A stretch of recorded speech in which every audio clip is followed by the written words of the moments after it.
Hello everybody, today I am back in a Lotus Evora and it feels like coming home after a very long time away. Now the Evora, for those who don't know, is pretty much the car that started this channel. I bought a brand new Lotus Evora 400 in 2016, almost 5 years ago. And for the next 2.5 years, I filmed with it, I drove the heck out of it, put about 25,000 miles on it. I think it would have been one of the most driven Evora 400s outside of the factory.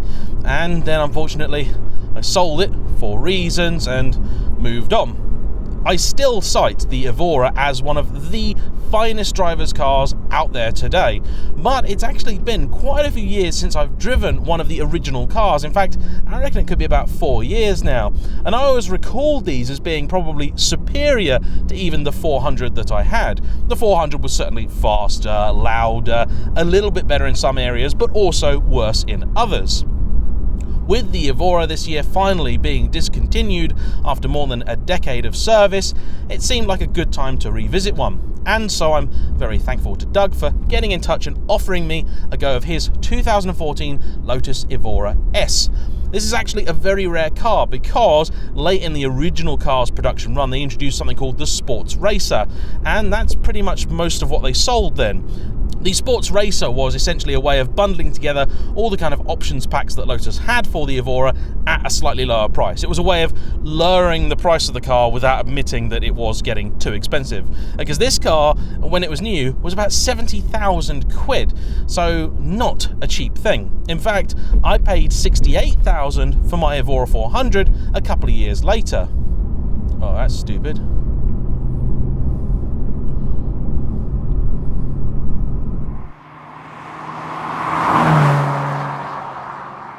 So for those who don't know, a quick recap as to what the Lotus Evora actually is. Well, it's not a bigger Elise or Exige. This was a car that was designed from the ground up to try and take Lotus into the future.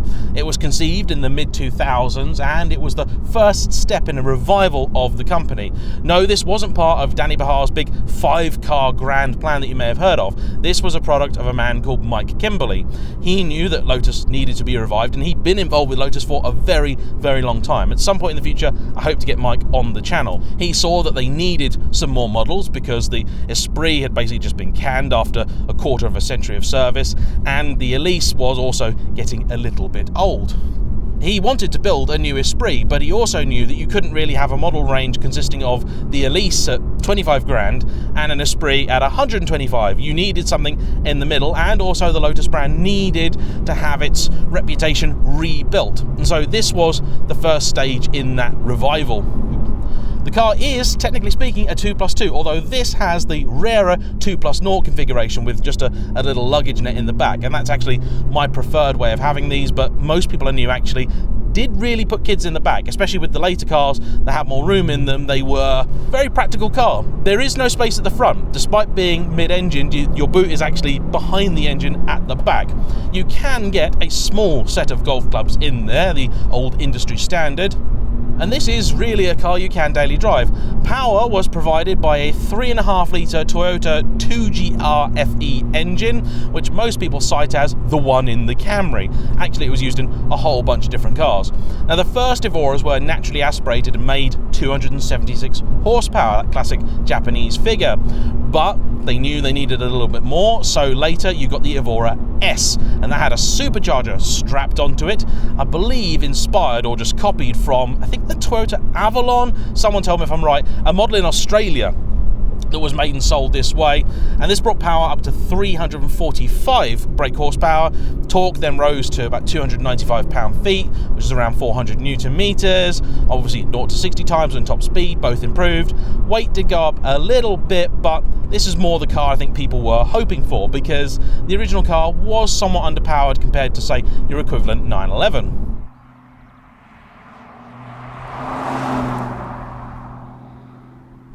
Which Porsche you actually compare this with is a subject of some debate, because some people would say it should be a Cayman, some people say it should be a 911, and in truth the Evora has elements of both. In 2012, these cars received a fairly major overhaul, and a lot of key issues were dealt with. Little quality control items, just they were better built, things worked a little bit more like they should. One example of that people cite is the gear lever. Now, this doesn't have the original Evora style gear lever on it, which was a bit horrible really, sort of big rubbery thing. This has what the Elise used, and actually it was better. The gear shift in this car is actually okay. Nowhere near as brilliant as you'd find in the later 400 cars. Those are sensational, but it's a lot better than some earlier ones I've driven. In truth, each Evora really is a genuinely handmade car, for all the good and bad that means. So just because you've driven one car and thought it was okay, don't assume that another you're looking at is going to be exactly the same, because it probably won't.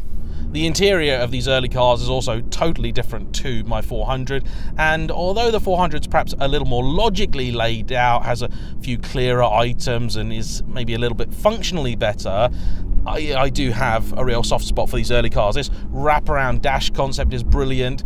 The metal buttons are really lovely. You don't even get those in a Ferrari. I'm driving currently a £327,000 Ferrari F8, and that has plastic buttons in, whereas this has all metal.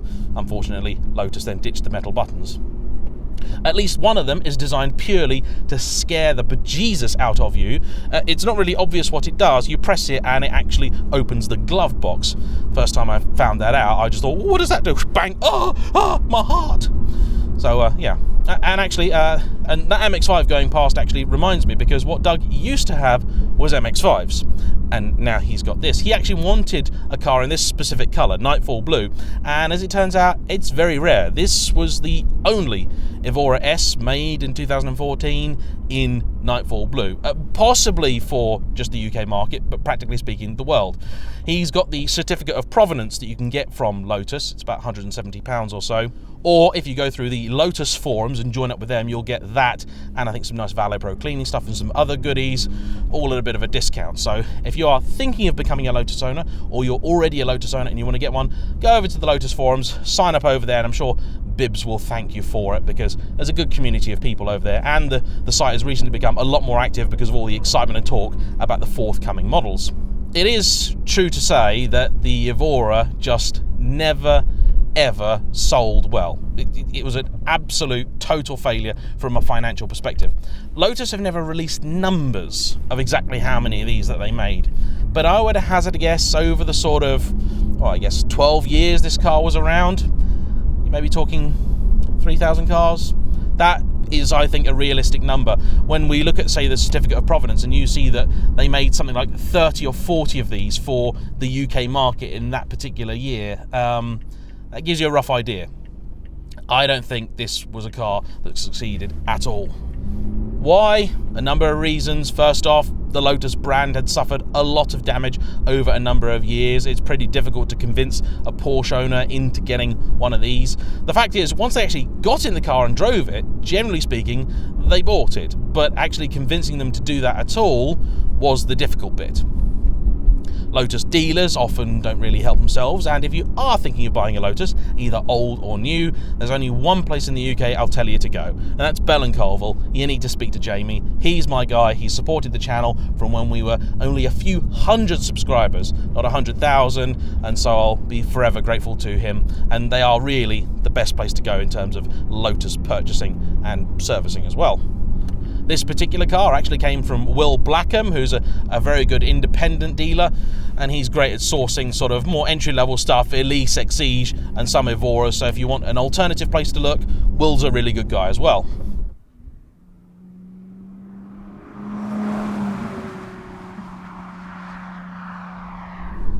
I remember exactly why it was that I fell in love with an Evora. I'd owned a BMW E46 M3 for quite some time, allegedly one of the greatest driver's cars of all time, and yet I just didn't gel with it. My particular example was very problematic, but even when it wasn't giving me grief, I just didn't think it was really that special to drive. It just really disappointed. Having driven a number of 911s and things before, the E46 just, well, it was a Fast 3 Series. I then, on a very cold, wet, miserable, rainy day in February, went and test drove a car very similar to this, on roads I didn't know, and I pushed that Evora harder than I think I'd ever driven my BMW. So let's find out if, all these years later, I still get that magic feeling from the Evora.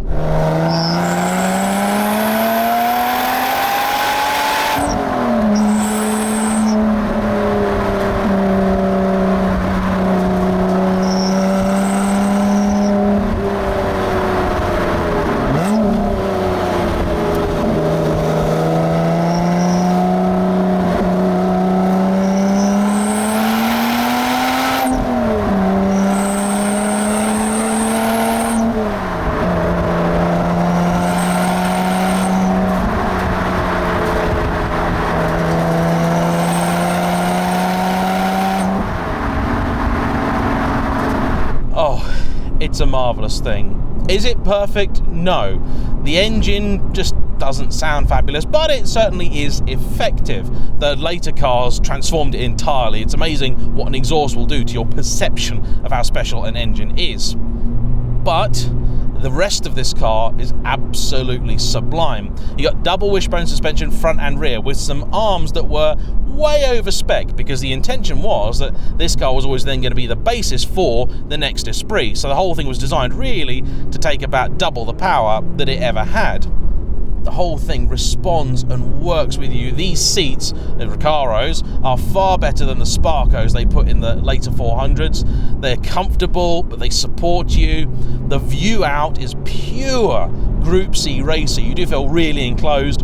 It's a tragedy that the Evora Spider never ever happened. That's so shameful, because I think that really would have helped boost sales. This thing was designed from the off to be a drop top, and it would have been magic.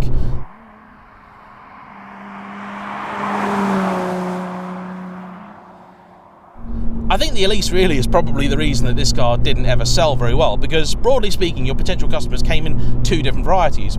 Porsche owners who'd seen an Elise once and they decided that it was horrible and nasty and rattly and uncomfortable, and they didn't want anything to do with it, and they just thought the Evora was exactly the same. I've known so many people say, oh, I would have had an Evora, but I wouldn't fit in it. You know, why not? I'm 6'3". Well, I had a guy at 6'7" sit in mine and he had room to spare. They just think that an Evora is an Elise, so they don't even bother trying.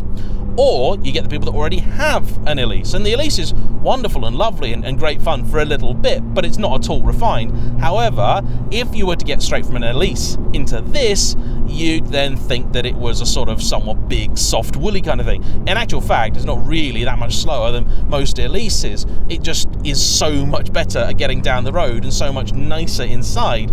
So you're fooled into thinking that it's slower. And so the Evora really was kind of trapped, and that's a shame. I do recall very well the episode this featured on in Top Gear with Jeremy Clarkson, who suddenly realised that this was a fantastic car. The car for the Saga Lout, I do believe he called it, on account of the fact that it was both amazing at getting down a road but also supremely well damped. Anybody that comes to me and tells me that a sports car has to be really stiff needs to drive one of these. It's absolutely sensational. The steering is sublime too. This is some of the best in the business. It's not hyperactive. I've driven cars with far more fidgety helms, but it just does what it needs to. It's just sheer enjoyment. It waits up at the right moments, gives you enough feedback and texture, and you know precisely what this chassis is doing. If you are a 911 fan, this is actually a brilliant car to drive, because it has a very 911 way about it. The front end is very light, naturally so. Something like 38% of the weight is up the front, 62% at the rear, because the engine is nearly over the rear axle. You don't realise it. You think of this as a mid-engine car, and that is strictly speaking what it is, but only on a technicality. The centre of the engine is only an inch or two ahead of the centre of the rear wheels. Now, this car does have a later aftermarket head unit in it with a reversing camera, so you can move it around easily enough, and that's important because rear visibility in the Evora is awful. You can basically not see over there or over there, and behind you, yeah, not really got much either.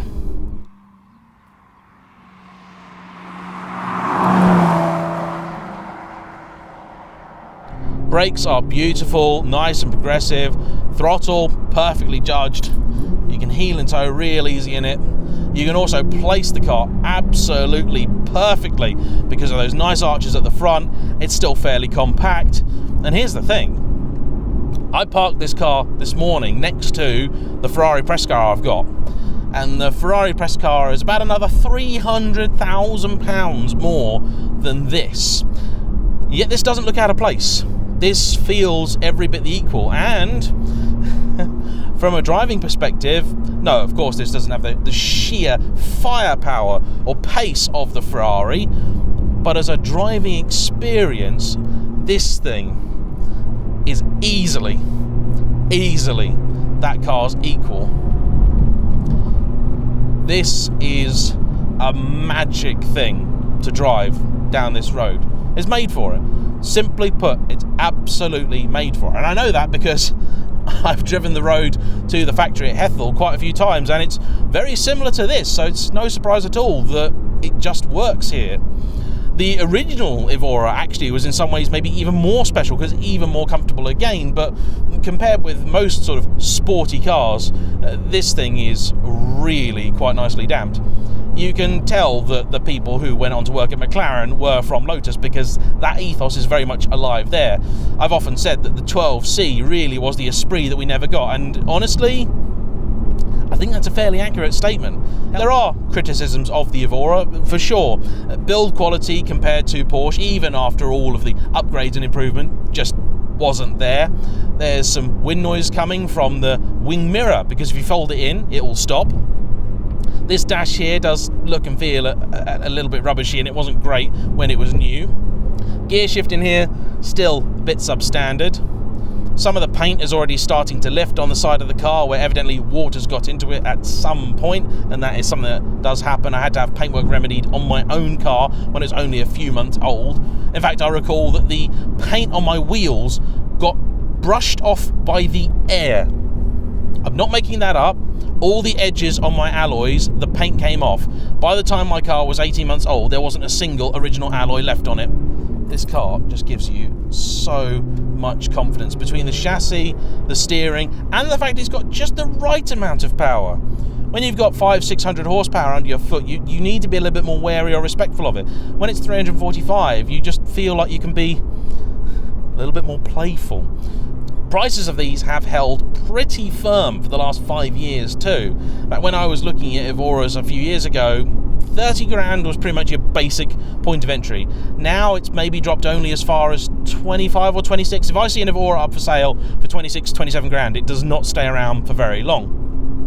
Something like this, you're looking at closer to £40,000 because it's a later car, and the later cars are more desirable. It's fairly well specified. It had the premium pack, which gets you the Alcantara option here, Suede Tex, whatever they called it. It also gives you this armrest and a few other bits.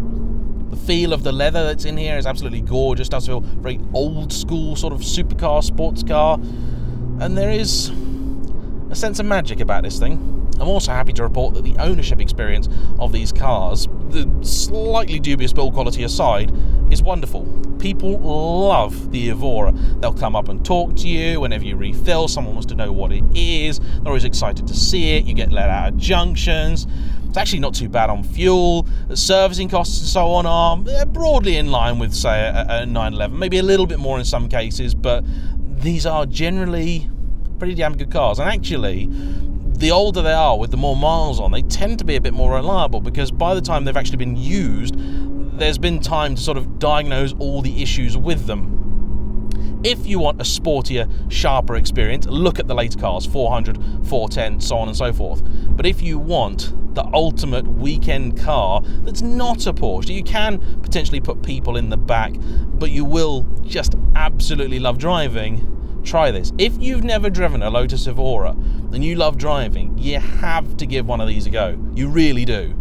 It is a crying shame that the Evora just never did well. It never really got the love that it deserved. But in that way, it follows many other Lotus cars, because they all follow the same pattern. Lotus release a car, journos drive it, they say, oh yeah, that's brilliant, it's fantastic, it's wonderful. Oh, but we don't like this and this and this, and maybe you should just go and buy a Porsche anyway. I'll never really forgive Evo for the magazine article they did where they tested the Evora versus a Nissan GTR, and a Porsche still won. And then when the car goes out of production, I guarantee you, if they haven't already written the thing yet, very soon in Evo you'll see an article going, why didn't you lot buy an Evora anyway? And then prices will stay where they are, or they'll even go up, and you'll actually realise why it is that people really adore these things. They are a little rough around the edges. I mean, they've got a big sill you need to kind of climb over, although I never really found that anything of an issue compared to an Elise or an Exige. You got the little cheapy Ford switchgear, an awful Ford key, which they should never have used. And you will have to deal with the oddity of the Lotus as well, but trust me, it's worth it. So there we have it, really. That is a 2014 Lotus Evora S. a magical car and an example of a model which really, truly deserved to do better. Other manufacturers have sold limited editions in greater quantities than what Lotus sold these ever.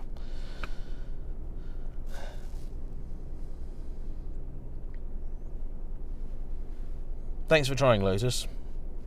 Thanks for trying. Anyway, that's all from me for today. Please like, comment down below, subscribe if you haven't already, and I'll see you all for the next one. Bye-bye.